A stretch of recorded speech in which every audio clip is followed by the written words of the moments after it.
Hi, and welcome to Shop Talk with Jim and Ken. I'm Jim. And I'm Ken. Yeah, hello everybody. Welcome to our new studio here. We've got our new Shop Talk studio going. We got our Shop Talk swag here. We got coffee cups, hats, and t-shirts here. So if you like this stuff, subscribe to our channel, give us a like, and leave us a comment, and we'll see if we can get some of this cool merchandise out to you. So we've got a couple of topics to cover again this week. I'm going to talk about how to do back-to-back testing with our multi-band radio, the WTM 4800 series. Actually, you can apply to all the radios, but in particular, we'll show you how to do a tabletop back-to-back test. And what do you have for us, Ken? Yeah, thanks, Jim. Today, I thought I'd kind of go back to the basics. I get a lot of questions asking about FCC licensed frequency bands and why should I choose one other. So I thought I'd give a little bit of a demonstration on what that looks like and what the different bands are and what those characteristics are. So I'm going to share my screen here real quick. I've just put together a very basic presentation, but again, this is FCC only, but a lot of the principles that I talk about will be applicable outside of the United States. So if you're from outside of the US, pay attention, you might learn something. In the FCC Part 101 bands, which are the bands that are available to anyone who wants to license a radio, we have these different bands. I'll call the first one lower 6 gigahertz. We're going to start from the bottom of the frequencies and work our way up. This particular frequency has the advantage of maximum distance. The lower the frequency you go, the better the propagation characteristics, as you probably know. And so at 6 gigahertz, we can span maximum distances. I didn't put a distance limit in here. Quite frankly, there's some that go, well over 50 miles, that kind of thing. I just wanted to sort of set the bar to say, if you're looking for long distance connection, 6 gigahertz is the place to go. There's sort of an advantage is the channel size. In this case, 60 megahertz wide channels. That's reasonably wide. Not the widest channels available in the licensed bands, but pretty wide. So you get pretty good capacity out of this band as well. Now, the biggest setback to this particular band is it's very hard to get frequency channels assigned to you through FCC licensing.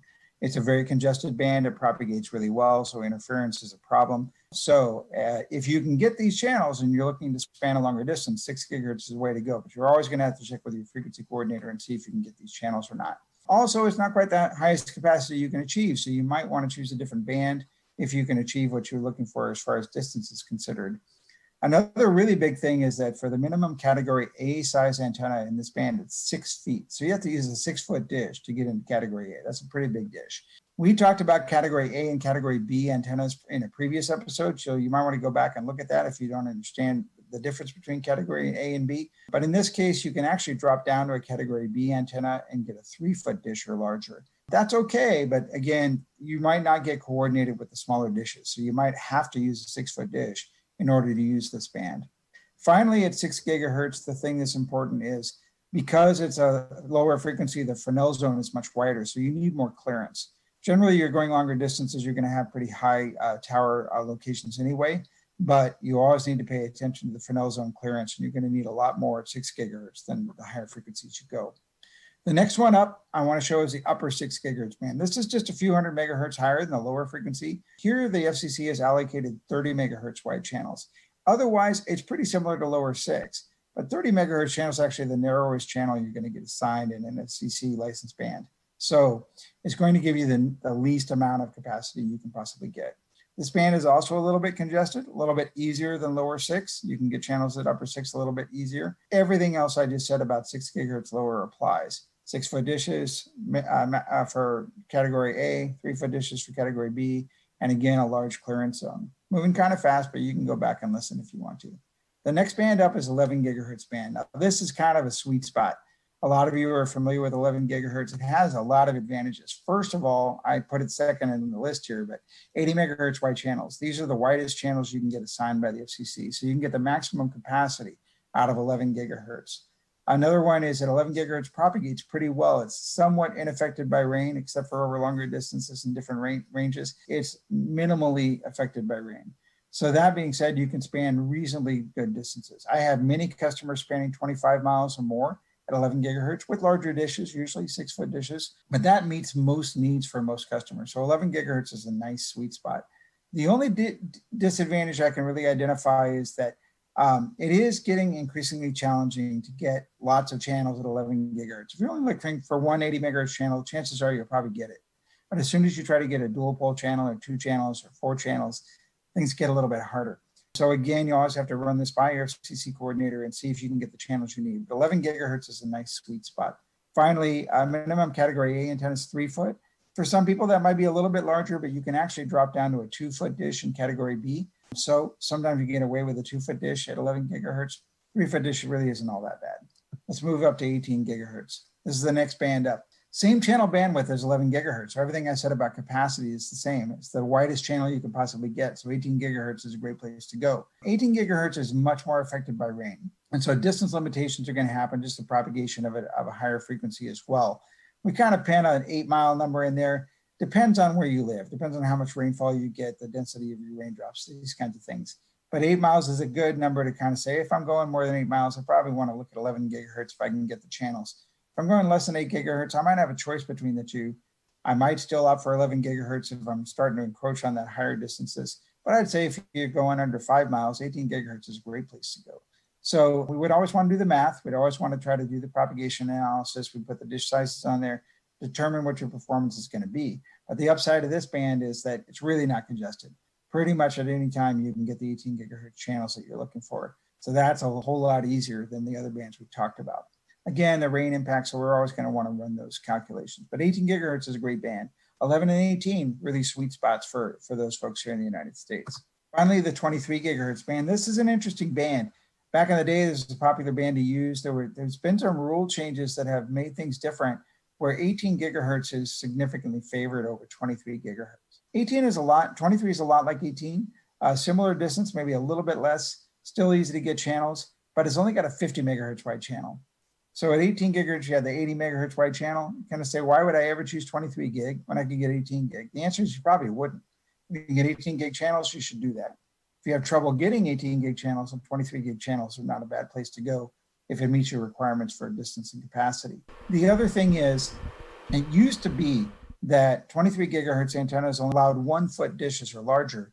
18 gigahertz allowed only 2 foot dishes or larger. Now that's changed. At 18 gigahertz, we now allow 1 foot dishes under category B. And so it used to be that folks that needed smaller dishes, they would all go to 23 gig because they could, and it wasn't allowed to use a 1 foot dish at 18 gig. Now that that's kind of equalized, you can still use a 1 foot dish at 18 gig. It's kind of like 23 gig band is really not a popular place to go. But again, if you can't get the 18 gig channel, 23 gig is a great place to look.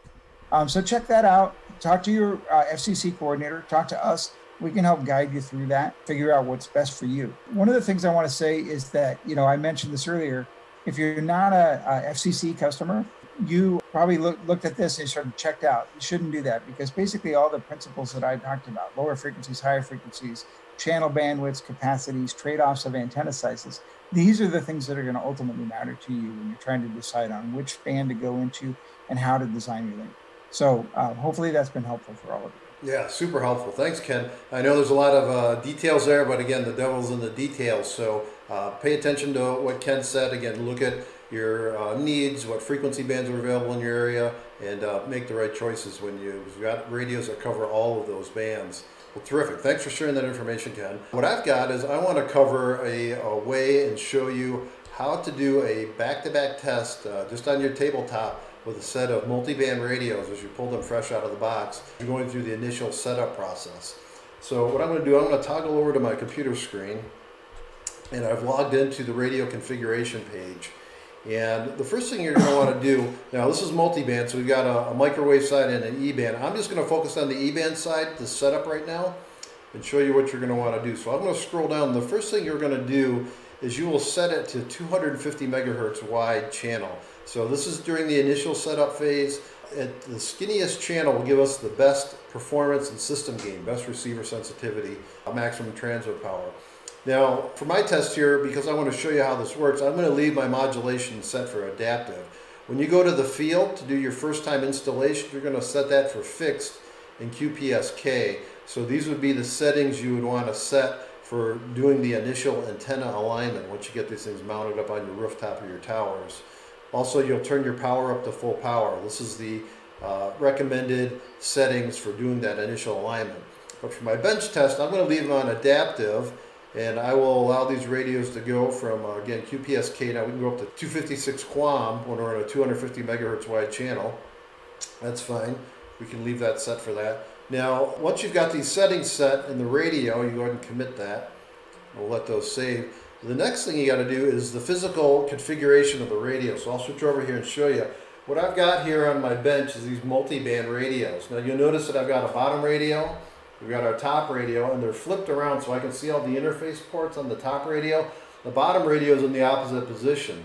Now in between them, to provide the attenuation, is our poor man's attenuator. What I've got here, this is about a ½ inch worth of paper. So I just got a ream of paper, removed it, so there's about a ½ inch worth. You can start with maybe a half a ream of paper, and then as you get your link established, you can insert or remove sheets of paper to dial up the attenuation. So by setting these up, now you'll remember that this is multi-band, so there's actually 2 interface ports. By flipping them around, so one radio is facing one direction, the bottom radio here is in the other orientation. Now my interface ports line up, so E-band is right here on this side, the microwave side is here. They're going through, I stack a paper to provide the attenuation.